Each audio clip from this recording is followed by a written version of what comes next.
প্রশ্নটা হলো আমরা যখন যারা জামাতে নামাজ পড়ি, আপনার ইমাম সাহেব যখন সরবে তার সূরা কেরাত পড়েন, বিশেষ করে আমরা কিন্তু জানি সূরা ফাতিহা পড়তে হবে মুক্তাদিরদেরকেও, তাহলে সেই ক্ষেত্রে ইমাম যখন সরবে পড়েন মুক্তাদিদের কি করণীয়?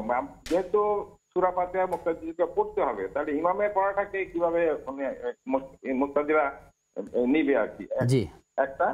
2 নম্বর হলো, আমি একটা প্রশ্ন হলো, আমাদের দেশে আমরা তো আপনার বেতের নামাজ 3 রাকাত বলা আছে, এখন আগে তো জানতাম না, এখন জানি যে এক বৈঠকে শেষ করতে হবে।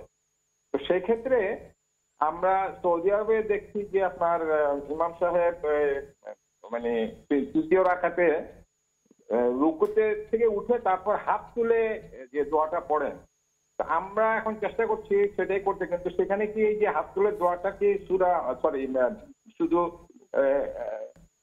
দোয়া কুনুতটা পড়ে শেষ করবো, না অন্য কোনো কিছু পড়তে হবে? মোহতরম দর্শকের প্রশ্ন দিয়ে শুরু করি।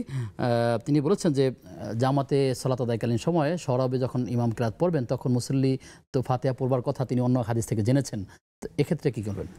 জি, আমি ওনাকে শ্রদ্ধা রেখেই বলতে চাই, এটা বিউটি অফ ইসলাম। ইসলামের একটা অপরূপ সৌন্দর্য হচ্ছে যে আমরা যে বাংলাদেশে অধিকাংশ মানুষ তেলাওয়াত করে না, সূরা ফাতিহা পড়ে না, এটাও কোরআনুল কারীমের একেবারে লজিক্যাল আয়াত থেকে আমল করা। কোরআন কারীম আল্লাহ তাআলা বলেছেন যে ইযা কুরিআল কোরআন ফাসতামিউ লাহু ওয়া আনসিতু, কোরআনুল কারীম যখন তেলাওয়াত হবে চুপ করে কোরআনুল কারীমের তেলাওয়াত শুনো। আর উনি যে হাদিস থেকে দলিলটা দিলেন, লা সালাতা লিমান লাম ইয়াকরা বিফাতিহাতিল কিতাব, সূরা ফাতিহা না পড়লে নামাজ হয় না, উনি মূলত এই হাদিস থেকে তিনি দলিলটা দিয়েছেন।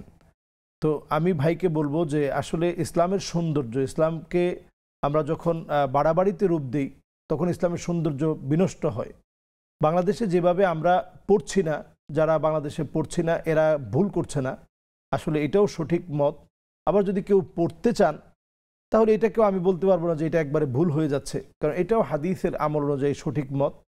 তো আসলে বাংলাদেশে যেহেতু হানাফি স্কলাররা হানাফি বক্তব্যটাকে বাংলাদেশের বেশিরভাগ মানুষ এটাকে মেনে নিয়েছে, সুতরাং এখানে আমি বলবো যে এখানে আমরা বিশৃঙ্খল পরিবেশ সৃষ্টি হয় এমন কাজটা না করি।